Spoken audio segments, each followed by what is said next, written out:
عنایا ابراہیم ولد ابراہیم قاسم، آپ کا نکاح تابش وسیع راحت ولد وسیع راحت سے حق مہر 5 لاکھ سکہ و رائج الوقت طے پایا ہے۔ کیا آپ کو نکاح قبول ہے؟ مولوی صاحب کی ہڈیوں میں خون منجمد کرتی آواز پر سر پر سرخ دوپٹہ سجائے بیٹھی عنایا کو لگا کہ دھڑ دھڑ آن کی آن میں پوری چھت اس کے سر پر گری ہے۔ اسے اپنی سماعت پر 100% شبہ تھا۔ بھلا یہاں اس شخص کا کیا ذکر؟ اس کے بابا تھوڑا نہ اسے ایک بے جوڑ لاپرواہ الہڑ مزاج شخص کے پلے باندھیں گے، ہرگز نہیں۔ ابھی وہ تصدیق و تردید کے درمیان ہی الجھی تھی کہ مولوی صاحب نے گلا کھنکار کا سر نو اپنے الفاظ دہرائے۔ اب نہ شک کی گنجائش تھی نہ بے یقینی کی کوئی صورت۔ بابا؟ اس نے یقین و بے یقین کی جلتے بجھتے شمعوں سے روشن نظریں پہلو میں بیٹھے ابراہیم صاحب کی جانب اٹھائیں۔ وہاں وہی مطمئن آسودہ مسکراہٹ دیکھ اس کا من کیا پوری دنیا کو آگ لگا دے۔ بچے، مولوی صاحب انتظار کر رہے ہیں، شاباش، جواب دیں۔ یہ مہربان مشفق نرم آواز نے تڑپ کر پانیوں سے بھری آس و نراش کے بیچ ڈولتے دل کے ساتھ اب کے مولوی صاحب کے پہلو میں کھڑے اپنے رہنما کی جانب نظریں اٹھائیں۔ انکل؟ لبوں سے سسکی کے درمیان التجا نکلی۔ راحت صاحب برملا نظر چرا گئے۔ عنایا، جواب دو بچے، اچھی بیٹیاں یوں اپنے بابا کو پریشان نہیں کرتیں۔ پھر آپ تو میرا غرور ہیں۔ ابراہیم صاحب نے اس کا سادہ مہندی چوڑی یا اس قسم کی کسی بھی آرائش و زیبائی سے مبرہ ہاتھ تھام کر اس پر دباؤ ڈالا۔ بابا؟ ان کے لمس کا مفہوم سمجھ کر اس کی آنسوؤں میں روانی آ گئی تھی۔ آنسو امید کے روشن دیے بجھ گئے۔ یہ سب یہیں روک دینے کی التجا لبوں تک آ کر دم توڑ رہی تھی۔ تڑپ رہا تھا دل، شکوہ شکایت کی آندھیوں سے مقابلہ کرتے ہچکولے کھا رہا تھا۔ وہ کہنا چاہتی تھی اچھی بیٹیوں کے ساتھ اس طرح بھی تو نہیں کیا جاتا بابا۔ آپ بھی تو میری تمام امیدوں کے مرکز ہیں، پھر آپ ایسا کیسے کر سکتے ہیں میرے ساتھ؟ کس طرح اپنے راجہ بیٹے کو ایک بے جوڑ رشتے میں باندھ کر عمر بھر کی اذیت سے دوچار کر سکتے ہیں؟ آپ لوگوں نے لڑکی کی مرضی پہلے معلوم کی تھی؟ دلہن کی حالت دیکھ مولوی صاحب مشکوک ہوئے۔ عنایا، انکار و اقرار کا تمہیں حق ہے، چاہو تو اپنے بابا کو معتبر کر دو یا چاہو تو خالی ہاتھ لوٹا دو۔ ابراہیم صاحب نے لب بھینچ کر اسے پرندہ کے برابر کھڑا کر دیا جس کے پر کاٹ کر پنجرہ کھول دیا جاتا ہے۔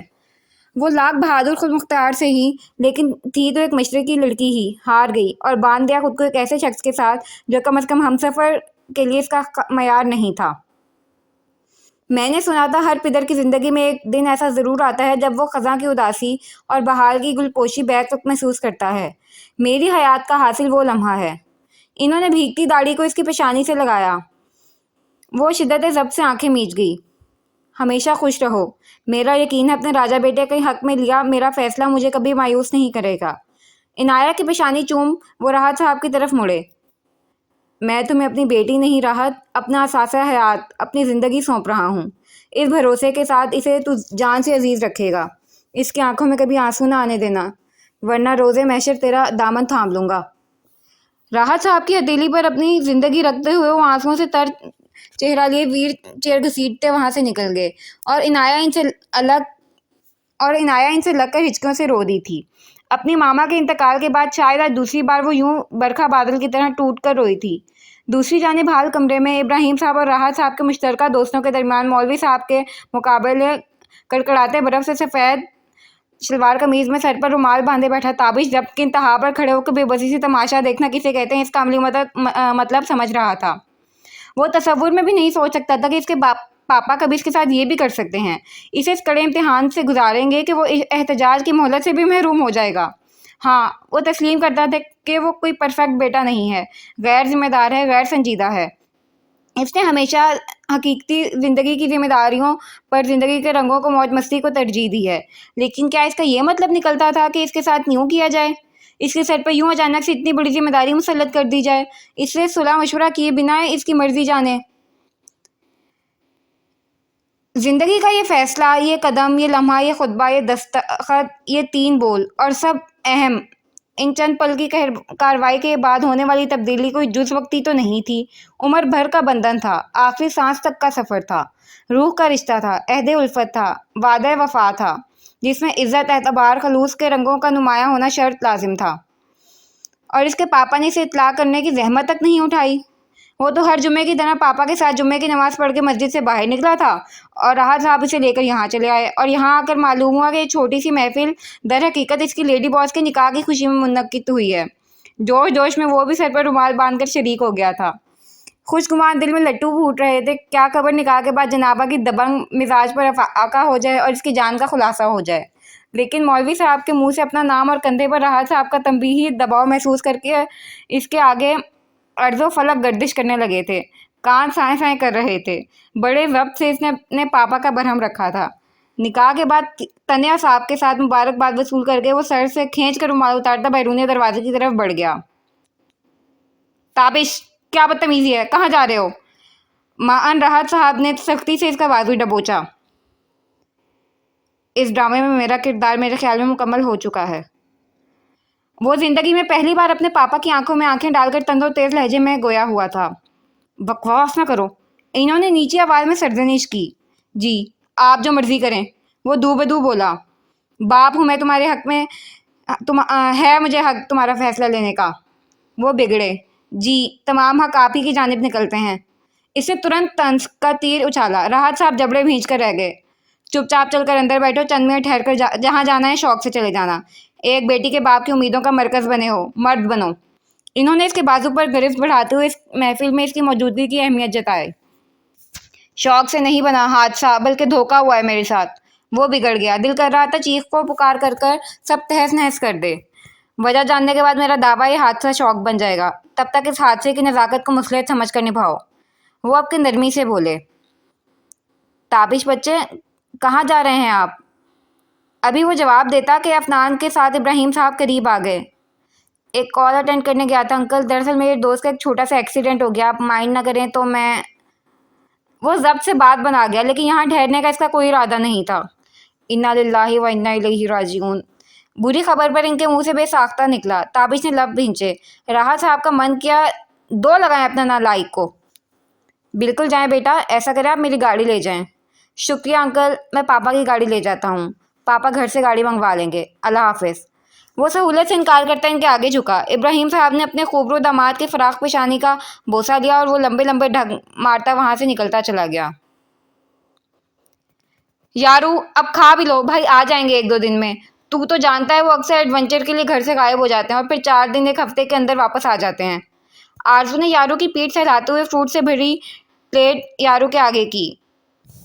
آجو، تابی کہاں ہے؟ رخ موڑ کر وہی سوال ہوا جو 3 دن سے یارو کی زبان پر ورد کی طرح تھا۔ اف! آرزو بے بسی سے سر تھام گئی۔ آ جائیں گے یارو۔ اس چھوٹے سے جانور کی محبت پر نرم و گداز دل کی مالک یاقوت عارضدہ سی مسکرا دی۔ اس کی طبیعت خراب تھی، وہ محض یارو کے لیے کمرے سے باہر آئی تھی۔ گزشتہ 3 دن سے یارو کا یہی حال تھا، برائے نام کھا پی رہا تھا اور بس تابی تابی کا راگ لاپ رہا تھا۔ یہ صحیح تھا کہ اکثر گھومنے کا شوقین تابش ہفتہ 2 ہفتہ کے لیے گھر سے غائب ہو جاتا تھا، لیکن منظر عام سے غائب ہونے سے پہلے وہ اپنے کمینے یار کو لازمی ساری تفصیل سے آگاہ کرتا تھا۔ اور اب کی بار تابش بنا گھر کے مالک مختار یارو صاحب کو کچھ بتائے بنا غائب ہو گیا تھا۔ پھر یارو کا فکر مند ہونا تو جائز تھا، کمینہ ہی صحیح لیکن تھا تو تابش کا یار، جسے بنا تابش کو تنگ کیے اس کی سلواتیں سنے چین نہیں آتا تھا۔ ہر صبح وہ اپنا فرض سمجھ کر سوئے ہوئے تابش کی نیند حرام کرنے آتا تھا اور پھر اطمینان سے کبھی اس کے کان پر چونچ مار کر تابش سورج ہے کا گانا گاتا تو کبھی اس کی پیٹھ پر بریک ڈانس کرتے ہوئے اپنی نت نئی فرمائش کی لسٹ بنواتا، اور یہ سلسلہ تب تک جاری رہتا جب تک تابش اسے لعنت ملامت کر کے واش روم میں نہ بند ہو جائے۔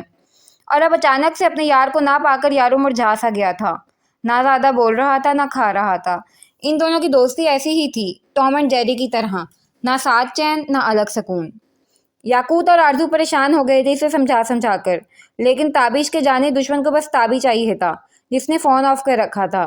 وہ دونوں یہی سمجھ رہے تھے کہ تابش ڈیلی روٹین سے عاجز آ کر ایڈونچر ٹرپ پر نکل گیا، لیکن کوئی کیا جانے اس معصوم کے ساتھ خود بڑا ایڈونچر کیا گیا تھا۔ یارو، کھا لو بھائی، آج شام تک آ جائیں گے انشاءاللہ، دیکھنا تم۔ یاقوت نے ہتھیلی پر سیب کا ٹکڑا رکھ کر اس کی چونچ کے قریب کیا۔ اچھی! وہ تصدیق چاہ رہا تھا۔ یاقوت، اپیا کے لفظوں پر اعتبار نہیں ہے تمہیں؟ یاقوت آرزو نے مصنوعی خفگی کا اظہار کیا۔ یارو نے فوراً تردید کرنے کے ساتھ ساتھ اس کے ہاتھ سے اپنی چونچ مس کی. یہ اس کا اظہار محبت تھا. تو کھا لو میرے پیارے یارو ہو نا تم. اس نے محبت سے دوسرے ہاتھ سے اس کی پچ سے ہلائی. کھا لے بھائی. اب کیا ہم سے منتیں ترلے کروائے گا؟ آرزو جھنجھلا گئی. آرزو؟ یاقوت نے آنکھیں دکھائیں. کیا آرزو یار؟ وہ جھنجھلا گئی. جب بھائی گھر ہوتے ہیں تو موقع تلاش کرتا رہتا ہے، تاک تاک کے نشانے لے کر جنم جنم کا بدلہ نکالنے کے لیے، اور اب ان کے نام کا جوگ لے کے بیٹھا ہے. مطلب آفرین ہے اس تخریب کار محبت پر. وہ کارپیٹ سے اٹھ کر جا کر صوفے پر بیٹھ گئی. آرزو بس کرو. یارو کو منہ وسوٹتا دیکھ یاقوت نے اس کی سرزنش کی.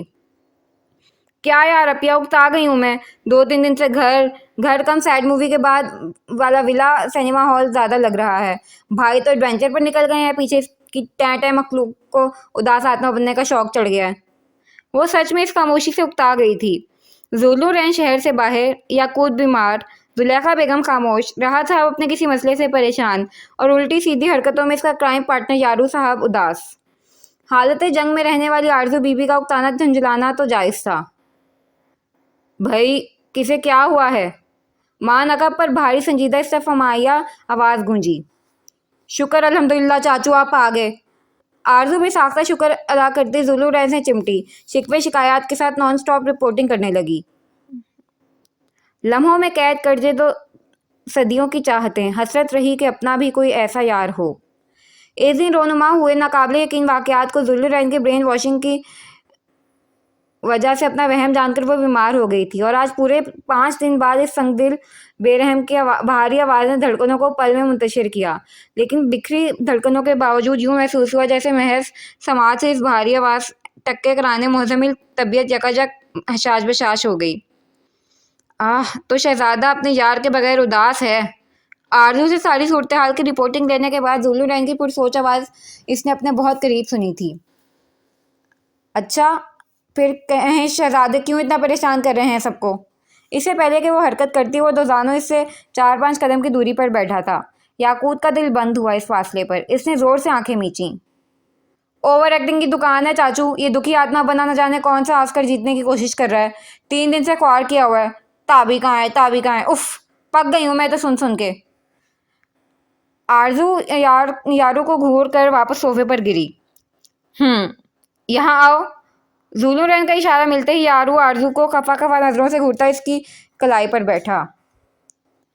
خواہش تو نہ تھی کسی سے دل لگانے کی، قسمت میں درد لکھا تھا، پھر محبت کیسے نہیں ہوتی. یاقوت کوشش کے باوجود اپنی جگہ سے اٹھ نہیں سکی. اس شخص کی موجودگی میں اس کی کیفیت یوں بے بس ہو جاتی تھی کہ اس کا روم روم اس تخیل کی دنیا کے سوداگر کا بے دام غلام بن جاتا تھا. ابھی بھی اس کا رواں رواں سماعت بنا اس کی بھاری آواز سے دل کی دنیا میں تلاطم برپا کر رہا تھا، اور نتنوں سے ٹکراتی تیز پرفیوم کی خوشبو جیسے تنفسی نظام کو درہم برہم کر رہی تھی. اور وہ تھا کہ صدا کا بے پرواہ یارو میں گم تھا. کھا لو. اب میں آ گیا ہوں نا، کان پکڑ کے تمہارے کرائم پارٹنر کو لے کر آؤں گا. زولو رین نے یقین دہانی کرائی. اچھی ہونی. یارو خوش ہوا. پہلے کھاؤ. اس بات میں سر ہلاتے ہوئے اس نے گلابی ہتھیلی سے سیب کا ٹکڑا اٹھایا تھا. سوری. وہ جی جان سے کانپ اٹھی. ایک ثانیہ کا کمال تھا بس. پوری تو روئی جیسے نرم ہتھیلی سے مس ہوئی تھی، اور جیسے قیامت برپا ہو گئی تھی. غیر ارادی حرکت نے دل کی الجھی تاروں کی بری طرح چھیڑ کر دونوں کو ہراساں کر دیا. خوف سے بے تحاشا پھیلی سنہری آنکھیں ہراساں آنکھیں اٹھیں تو بکھلائی آنکھوں سے تصادم پر دھڑک دھڑک کر پاگل ہو رہا دونوں کا دل سٹپٹا کر ساکت ہو گیا. I'm sorry. خوف سے زردہ ہوائیاں اڑے چہرے نے زولو رین کو ٹھیک ٹھاک خجل کر دیا. وہ تیزی سے اپنی جگہ اٹھ کھڑا ہوا. بے دھیانی میں یہ حرکت جس سے سرزد ہوئی تھی، لیکن دل یوں ظاہر کر رہا تھا جیسے دانستہ اس نے لڑکی کے ہاتھ کو مس کیا ہو. جبکہ یاقوت 1 سیکنڈ کی پرشدت لمح سے 2 بھر ہوتی سر پر پیر رکھ کر وہاں سے بھاگی تھی، جو زولو رین کو اپنی نظر میں اور شرمندہ کر گیا تھا. بیگم، اور کتنے دن تک آپ کے صاحبزادے کا سوگ منانے کا ارادہ ہے؟ غالباً 5واں دن ہے صاحبزادے کو گھر سے غائب ہوئے. کوئی انوکھا نکاح تو نہیں ہوا شہزادے کا جو صدمہ ہی ختم ہونے کا نام نہیں لے رہا؟ صبح ناشتے پر پھر بیٹے کو ہنوز غائب دیکھ راحت صاحب کے صبر و پیمانہ چھلک پڑا. تبھی کمرے میں آتے ہی بگڑ گئے. جو آپ نے اس کے ساتھ کیا ہے، اس کے بعد اگر وہ 1-2 مہینے تک بھی ہمیں اپنی شکل نہ دکھائے تو میں کہوں گی کہ وہ حق پر ہے. زلیخا نے خفگی سے اب بیٹے کی حمایت کی. کیا کیا ہے میں نے اور کون سی زیادتی کر دی میں نے صاحبزادے کے ساتھ جو نہ آپ کے مزاج مل رہے ہیں نہ بیٹے کے ٹھکانے ہیں؟ وہ تب گئے۔ آج کل یوں بھی ابراہیم صاحب کی طبیعت کی وجہ سے پریشان تھے، بعد میں بعد غصہ آ جاتا تھا۔ راحت صاحب، آپ تسلیم کریں یا نہیں، زیادتی تو آپ نے کی ہے اس کے ساتھ۔ جوان اولاد کی مرضی جانے بغیر کون یوں اچانک اپنی مرضی تھوپ دیتا ہے؟ وہ ترکی و ترکی بولی، اپنے لاڈلے کی شان میں انہیں کہاں گستاخی گوارا تھی۔ اور مجھے یقین ہے ابراہیم صاحب نے عنایہ کو کھل کر نہ صحیح اشارہ کنائیوں میں لازم متوقع نکاح کا بتایا ہوگا، لیکن آپ نے اتنی بھی زحمت اٹھائے بغیر سیدھا اسے نکاح خواہ کے مقابل بٹھا دیا۔ آپ کے لاڈلے کو میں نے کھل کر بتایا تھا، وہ اسے مذاق سمجھ بیٹھے تو میرا کیا دوش؟ وہ کندھے اچکا گئے۔ زلیخا بیگم نے تعصب سے انہیں دیکھا۔ خیر، میں آپ کی سچویشن سمجھ رہی ہوں، لیکن آپ کو بھی اس کی سچویشن سمجھنی ہوگی۔ وہ لاکھ شوق چنچل الہڑ مزاج غیر سنجیدہ صحیح، لیکن یہ اس کی زندگی کا بہت بڑا فیصلہ تھا جسے آپ نے کسی واردات کی طرح نازل کر دیا۔ اس کی جگہ کوئی اور ہوتا تو خواہ کتنا ہی سعادت مند کیوں نہ ہوتا، بنا ایک لفظ کہے آپ کا بھرم کسی قیمت پر نہیں رکھتا۔ وہ وقفہ لینے کے لیے رکیں۔ راحت صاحب تیوری چڑھائے کوٹ کے بٹن بند کرتے ہوئے وکیل دفاع کی دفاعی تقریر ملاحظہ کر رہے تھے۔ آپ بھلے منہ سے تسلیم نہیں کریں گے، لیکن آپ کا دل 100% تابش کی فرمانبرداری اور سعادت مندی کا متعارف ہو گیا ہے، اس لیے جلد بازی کر کے معاملہ بگاڑنے کے بجائے سے تھوڑا وقت دیں، خود بخود سب ٹھیک ہو جائے گا۔ انہوں نے نرمی سے ان کے کندھے پر ہاتھ رکھا۔ راحت صاحب کی پیشانی کے بل خود بخود معدوم ہوئے اور لبوں پر ایک فخریہ مسکراہٹ رنگ گئی۔ واقعی ان کا دل اپنے بیٹے کی فرمانبرداری اور سعادت مندی کے گن گا رہا تھا۔ جس یقین و بھروسے سے انہوں نے اس دن تابش کے کندھوں پر اپنی عزت و پندار اپنی دی زبان کے لاج کا بھاری بوجھ لاد کر نکاح کی محفل میں بٹھایا تھا، اور جس طرح تابش نے اف کیے بغیر انہیں معتبر کیا، انہیں اپنے بیٹے پر ٹوٹ کر پیار آیا تھا۔ ورنہ آج کل کی اولاد تو ایسی ہے کہ والدین کو چھوٹی چھوٹی باتوں کو دل پر لے کر بکھیڑا کھڑا کر دیتی ہے۔ Hello, what? میں آ رہا ہوں۔ مان ان کا فون رنگ ہوا اور دوسری طرف سے ملی خبر نے جیسے ان کے قدموں تلے زمین کھینچ لی۔ آپ ٹھیک ہیں؟ نہیں، ابراہیم کی اچانک طبیعت خراب ہو گئی ہے، اس کا ڈرائیور اسے ہاسپٹل لے کر گیا، مجھے فوراً پہنچنا ہوگا وہاں۔ وہ عجلت میں کہہ کر وہاں سے نکلے۔ اللہ ان کے لیے آسانیاں پیدا کرے، آمین۔ زلیخا بیگم نے صدقے دل سے دعا کی۔ اف یارو، کیا مصیبت ہے تجھے؟ تیرے ابا نے مجھ پر ظلم کیا اور تو ہے کہ… غصے سے فون سینٹر ٹیبل پر اچھال کر واپس منہ پھلا لیا۔ آج پورے 5 دن بعد صدمہ تھوڑا کم ہوا تو اس نے فون آن کیا تھا۔ اسکرین پر زولو ٹین کا وائس نوٹ جھلملاتا دیکھ جھنجھلا گیا۔ وہ خود اس چھوٹے سے فلیٹ میں رہ کر عاجز ہو گیا تھا، لیکن والد محترم کو ان کی زیادتی کا احساس تو دلانا تھا۔ کیا ہوا؟ منہ کے ڈیزائن کیوں بن رہے ہیں؟ چاچو کا فون ہے۔ یارو صاحب میرے بغیر اداس ہو گئے ہیں، مجھے گھر بلوایا ہے۔ وہ منہ بنا کر بولا۔ وہ خود یارو کو بہت مس کر رہا تھا، ایک جسم دو جان جو تھے دونوں۔ تو چلا جا، کب تک سوگ منانے کا ارادہ ہے؟ آزادی تو سلب ہو ہی گئی ہے تیری، اب یہاں قید رہ کر غم منایا یا گھر میں منایا، کیا فرق پڑتا ہے؟ عدیل نے دل جلاتے ہوئے خالد کے ہاتھ پر ہاتھ مار کر چھت پار کہکا لگایا۔ دانت توڑ کے ہاتھ میں رکھ دینے میں نے سارے تیرے۔ پاس پڑا کشن پوری قوت سے اس کے منہ پر پھینکا گیا، لیکن افسوس تینوں کے دانت پھر بھی اندر نہیں گئے۔ تو اب کیا کرے گا؟ یہاں فلیٹ میں بند رہ کر دھرنا دے گا؟ خالد نے آنکھیں پٹ پٹا کر پوچھا۔ جب سے تابش اپنے ساتھ ہوئی زیادتی کا رونا روتا ان کے پاس آیا، تب سے چاروں کا ٹھکانہ ایک چھوٹا سا عدیل کا فلیٹ تھا جسے وہ یونی کے دنوں میں پڑھائی کے لیے استعمال میں لاتے تھے۔ دل تو کر رہا ہے سچ میں دھرنا دوں، نعرے بازی کروں، بھلا کون اپنی سگی اولاد کے ساتھ ایسا کرتا ہے؟ نکاح نہ ہوا، حادثہ ہو گیا، بلکہ آفت ناگہانی ہو گئی۔ وہ ابھی از نو شروع ہوتا کہ نعمان کی بس ہوئی۔ اللہ کا واسطہ تابش، بس کر دے، پک گئے ہیں ہم تجھ پر ٹوٹی ظلم و ستم کی داستان سن سن کر۔ اتنا تو اداکاروں کی طلاق پر میڈیا والے رولا نہیں ڈالتے جتنا تو نے اپنے نکاح پر ڈالا ہوا ہے۔ نعمان دونوں کانوں پر ہاتھ جما کر کھڑا ہوتا پھٹ پڑا۔ آخر برداشت کی بھی حد ہوتی ہے۔ 5 دن سے رٹو طوطے کی طرح رٹے جا رہا تھا، اور میرے والد محترم نے جو مجھے دہکتے تندور میں پھینک دیا ہے، اس کے بارے میں کیا قریضری ہیں تم لوگوں کے؟ اس نے چبا کر تینوں پر غیظ بھری نظر ڈالی، جو یار ہو کر بھی اس کا درد نہیں سمجھ رہے تھے، اور جب وہ لفظوں سے سمجھا رہا تھا تو الٹا زخم پر نمک پاشی کر رہے تھے۔ استغفر اللہ، مبالغہ رائے کی بھی ایک حد ہوتی ہے۔ بالکل، لا حول ولا قوت، ناشکری کی انتہا ہے۔ خالد نے بھی نعمان کے برابر کانوں کو ہاتھ لگایا۔ اور نہیں تو کیا، بجائے فَبِأَيِّ آلَاءِ رَبِّكُمَا تُكَذِّبَانِ کہنے کے تو مسلسل سوگ منائے جا رہا ہے۔ مجھے دیکھ کر ترس آ رہا ہے۔ میں ترس رہا ہوں، دیکھ مجھے، نکاح کے 3 بولوں کے لیے ترس رہا ہوں۔ عدیل کا حسب عادت اتنا ذاتی رونا تھا. سالوں خود پر جب ایسی قیامت ٹوٹتی ہیں تب پوچھتا میں تم سومو سلاد کے پابند حاجیوں کو. دانت کچاتے ہوئے اس نے بیک وقت دونوں کی طرف چپل اچھالا. تو ادھر آ لانتی انسان. بدنصیبی سے اس بھپرے شیر کے قریب بیٹھا عدیل شکنجے میں چلا آیا. تو نکاح کے 3 بولوں کو ترس رہا ہوا ٹھرکی عاشق اپنا موازنہ مجھ سے کر کے مجھے در سے صبر اور شکر دے رہا ہے. اگر حافظہ سلامت ہو تو میرے گلے پر چھری رکھ کر جبرن مجھ سے سب کروایا گیا ہے، جبکہ تو. دانت پیستے ہوئے اس نے ٹکا کر عدیل کی کمر پر مکہ جڑا تھا جس پر بیچارہ درد سے بلبلا اٹھا. چھوڑ دے، شادی شدہ عوام، ابھی میں کنوارا ہوں، دکھوں کا مارا ہوں. 2 بھاری مکوں کے بعد یقیناً تابش معافی دے دیتا، لیکن شادی شدہ لفظ نے عدیل کی بری شامت بلا لی تھی اور حال کمرے میں معصوم کیا ہو بکا گونجنے لگی. اسے کہتے ہیں آبل مجھے مار. شیر کے منہ میں خون لگا کر جان کی خلاصی چاہتا ہے نادان پرندہ. دونوں بے حس حاضرین نے راضی میزائل چپل کو ہاتھ میں پہن تالی مارتے ہوئے تعصب سے تبصرہ کیا. فون آ رہا ہے، اٹھا لے، بچے کی جان لے گا کیا؟ لے بھائی جبار صاحب کا فون. نعمان نے عدیل کو آزاد کرتے ہوئے فون اس کی طرف بڑھایا. جبار صاحب کے نام پر ٹھٹک کر اسے گھورتا ہوا فون تھام گیا. جی جبار صاحب فرمائیں، کیسے زحمت کی؟ جبار صاحب کے نام سے ذہن کے پردے پر سوبر سنجیدہ سے مکھڑا لہرایا اور لہجہ سپاٹ اور نقوش تن گئے. جی وہیں رکھی ہے، آپ ایک بار پھر ٹھیک سے دیکھیں. اگر آپ کو نہیں مل رہی تو اس میں میری کیا غلطی ہے؟ دوسری طرف کی بات سن کر وہ جھنجھلا گیا. جی آپ ویٹ کریں، میں بنفس نفیس آپ کی خدمت میں حاضر ہوتا ہوں. چبا کر کہتے ہوئے اس نے فون صوفے پر اچھال دیا. خیریت بھائی، کیوں آتش فشاں بن کر پھٹنے کو تیار ہو؟ تینوں نے تعجب سے اس کے پھولتے نتنے کو دیکھا. آفس بلایا، مس پرفیکٹ کے ہونہار امپلائی کو فائل نہیں مل رہی اور ان کی میڈم انہیں کچا چبانے کو تیار ہیں. اتنی توپ چیز ہیں، ہم دونوں کے ساتھ نیکی کیوں نہیں کی جنابہ نے؟ تابش کو خوام خواہ عنایہ پر تاؤ آیا. باہر دبنگ بنی پھرتی تھی اور پرسنل لائف میں بھیگی بلی بن گئی. ایسا کہو نا، نئے مجرم کی ملاقات کی گھڑی ہونا چاہتی ہے.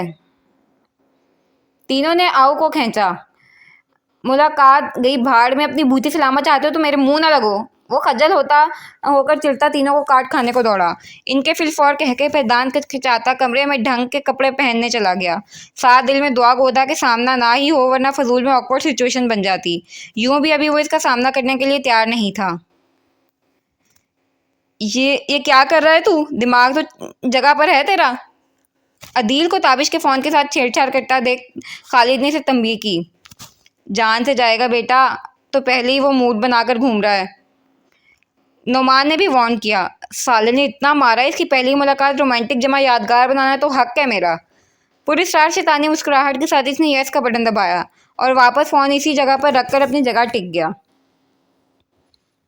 محلوں کی رانی ہے سندر سیانی ہے، وہ خاندانی ہے جانے دل. کیا کیا خریدوں میں کیا نہ خریدوں، میں کیا دوں نشانی ہے یہ مشکل، آج ان سے ملنا ہے مجھے. تابش بلیک جینس پر half sleeve white T shirt پہنے کر رف سے حلیے میں باہر نکلا.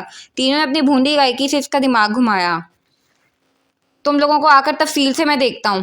وقت کی کمی کو مد نظر رکھ کر اس نے محض دھمکی دینے پر اتفاق کیا. ہماری دبنگ بھابھی جی کو غور سے، محبت سے، بلکہ مکمل تفصیل میں جا کر دیکھنا. عدیل نے ہانک لگائی. ساتھ کہکا. تابش جبڑے بھیج گیا. اور ہاں، یاد سے سرخ تازہ بھرے بھرے 99 گلابوں کا بکے اور شوگر فری کیک لے لینا. یاد سے شوگر فری ہی لینا. وہ فلیٹ سے نکلا تھا جب عقب سے ایک اور ہدایت آئی. تم لوگوں کے لیے تو زہر لاؤں گا، اڑا دو جتنا مذاق اڑانا ہے. وہ تینوں کو دھنکنے کی خواہش دل میں دبائے نکل گیا.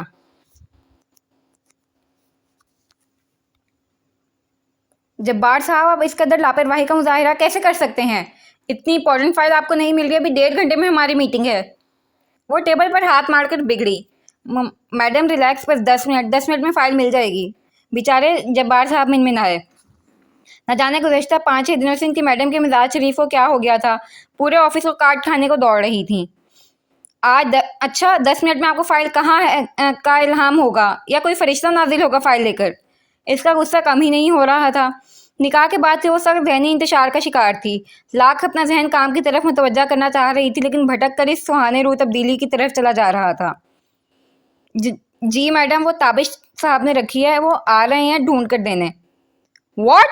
وہ اچھل کر اپنی جگہ کھڑی نظر بے ساختہ اس ٹیبل کی طرف اٹھی اور یوں محسوس ہوا جیسے وہ حق سے چیئر پر براجمان اپنی مقناطیسی شرارتی آنکھوں سے اسے دیکھتا زج کرتی مسکراہٹ کے ساتھ چڑھا رہا ہے۔ آپ سے کس نے کہا تھا انہیں زحمت دینے کے لیے؟ بے وجہ شور کر رہے دل کو ڈپٹتے ہوئے وہ واپس جبار صاحب پر بگڑی۔ اس سے پہلے کہ جبار صاحب کچھ کہتے گلاس ڈور کھلا اور سختی سے کسے تسموں والا وائٹ سپورٹ شوز میں مقید قدم اندر داخل ہوا۔ عنایہ کا دل جو اعتدال پر جانے والا تھا آنے والے کا سوچ کر ہی فل سپیڈ میں مشین گن کی طرح دھڑ دھڑ کرنے لگا۔ وہ گھبرا کر بے وجہ ہی تب اٹھے سرخ چہرے کو کوفت سے ہاتھ پھیرتی لیپ ٹاپ پر جھک گئی۔ تھینک یو تابش صاحب آنے کے لیے۔ دونوں کی کیفیت سے انجان جبار صاحب نے سکھ کی سانس لی۔ جی کوئی بات نہیں، جبار صاحب کو مصنوعی مسکراہٹ کے ساتھ جواب دیتے ہوئے تابش کی بے ارادہ نظر لیپ ٹاپ میں محو وجود کی طرف اٹھی اور بے اختیاری میں پھسلتی چلی گئی۔ بلیک حجاب سے سبیہ بے داغ پیشانی اور وہاں سے خفیف لرزش کا شکار گھنی جھالر سی پلکیں، اس سے آگے وہ سٹ پٹا کر زاویہ نظریں بدلتا تیزی سے اپنے ٹیبل کی طرف بڑھا تاکہ فائل ان کے حوالے کر کے اس عجیب و غریب صورتحال سے چھٹکارا پائے۔ اف کہاں رکھ دی ہے، جلدی مل جا۔ وہ جھک کر جلدی جلدی فائل پیپر سے نکال کر ٹیبل پر رکھ رہا تھا کہ فضا میں گونجے گانے کے بول پر دونوں نے بری طرح چونک کر نظر اٹھائی۔ اپنے شادی کے دن اب نہیں دور ہیں، لازمی ہے کہ تم مجھ سے پردہ کرو۔ گانے کے فضول بول پر عنایہ کا غصہ و شرم سے گلال ہوئی، خفت سے گال تپ اٹھے، سمجھ نہ آیا کہ کیا کرے، جبکہ تابش بوکھلا کر جیب ٹٹولنے لگا، لیکن جلدی جلدی میں جین سے فون نکل ہی نہیں رہا تھا اور فون کرنے والا مستقل مزاجی سے رنگ دے رہا تھا۔ اس بغیرتی کے لیے معاف نہیں کروں گا میں تم لوگوں کو۔ اسکرین پر عدیل کا نمبر جگمگاتا دیکھ تابش کا من کیا اس کا گلا مروڑ دے جا کر۔ ابھی وہ اس گانے کا کچھ کرتا کہ خالد کا نام جگمگایا، ساتھ نیا گانا بھی۔ آپ کی خطا گستاخیاں، معاف کرتا ہے دل جانے کیوں۔ ہم یہ نہیں کہتے دل کے برے ہو تم، گستاخیاں لیکن کرتے رہتے ہو تم۔ آپ کی خطا گستاخیاں۔ انف مسٹر تابش، فار گاڈ سیک بند کریں اس بےہودہ موبائل کو۔ ضبط کا پیمانہ لبریز ہو کر چھلک پڑا۔ اب انسان نظر انداز بھی کرے تو کہاں تک؟ میں بھی وہی کوشش کر رہا ہوں مس لیڈی باس، کوئی بھنگڑے ڈالنے کی تیاری نہیں کر رہا۔ وہ بھی چڑھ کر ترکی بہ ترکی بولا۔ اس نے کون سا شوق سے میوزک پلے کیا تھا جو محترمہ خام خواہ کا روب جھاڑ رہی تھی۔ اب تیرے دل میں ہم آ گئے تو تیرے دل میں رہیں گے تو۔ ابھی تابش سیٹنگ میں جا کر اس فساد کی جڑ کا علاج کرتا کہ ایک نیا سانگ نعمان کالنگ کے ساتھ آیا۔ It's too much now. Inaya غصے سے کرسی دھکیلتی 10 قدم کا فاصلہ غصے کی حالت میں 5 قدم سے سمیٹتی اس کے سر پر پہنچی۔ ادھر لائن سے پہلے کہ میرا ڈیسنٹ آفس میوزک ہال میں تبدیل ہو جائے۔ چبا کر نہ صرف طنز کیا گیا بلکہ سیٹنگ چینج کر رہے تابش کے ہاتھ سے فون بھی جھپٹ لیا۔ میرا فون ہے یہ۔ مقابل کی حرکت پر تابش ہکدک رہ گیا۔ جی تبھی اتنی فضول حرکتیں کر رہا ہے، وہ ترنت بولی، ساتھ بلا تکلف اسکرین پر مخروطی انگلیوں کو تیز سے چلانے لگی۔ اس سے پہلے کہ اس کا کام پایا تکمیل تک پہنچتا فون زور سے تھر تھر آیا۔ اچانک اسٹارٹ پر غصے سے کھولتی ہوئی سیٹنگ چینج کرنے میں مصروف عنایہ کی چھوٹی سی چیخ نکلی۔ ساتھ فون بیچارہ بے یارو مددگار ہوا میں لہرایا۔ میرا فون! اپنے پسندیدہ فون کو تیزی سے نیچے کی جانب بڑھتا دیکھ صدمے سے تابش کی چیخ برآمد ہوئی۔ یوں بھی آئی فون کی زندگی ہوتی ہی کتنی ہے، ماربل کے فرش نے تو شہادت کی سعادت دلوا دینی تھی، لیکن یہ کیا، خرافاتی فون تو اڑتا ہوا سلو موشن میں نیچے گیا اور نیچے پھینکنے کے انداز میں رکھے گئے فائلز پر لینڈ ہو گیا، اور فائلز کے ڈھیر پر لینڈ ہوتے ہی اسکرین واپس روشن ہوئی اور عدیل کا دوسرا نمبر جگمگایا، FM ریڈیو کے نئے سانگ کے ساتھ۔ آتی ہے وہ ایسے چل کے جیسے جنت میں رہتی ہے، دیکھتی ہے سب کو ایسے جیسے سب کو وہ سہتی ہے، پر غصے میں جب آئے اور آنکھیں وہ دکھلائے، لڑتے لڑتے غلطی سے مسکائے، مائی دل گوز اف بند کریں۔ تابش کو صدمہ زدہ سا کھڑا دیکھ وہ تیزی سے جھکی اور کچھ سمجھ نہ آیا تو اٹھا کر فلائٹ موڈ آن کر دیا۔ اب پکڑیں اور پلیز مہربانی کر کے۔ فون ٹیبل پر سختی سے پٹک کر لیڈی باس ہدایت دینے کو مڑی تھی کہ وہ قطع کلام کر گیا۔ یہ میں نے نہیں سیٹ کیا، میرے دوستوں کی شرارت ہے جس کی میں انہیں ایسے سبق سکھاؤں گا کہ آئندہ ان کی 7 نسلیں توبہ کریں گی۔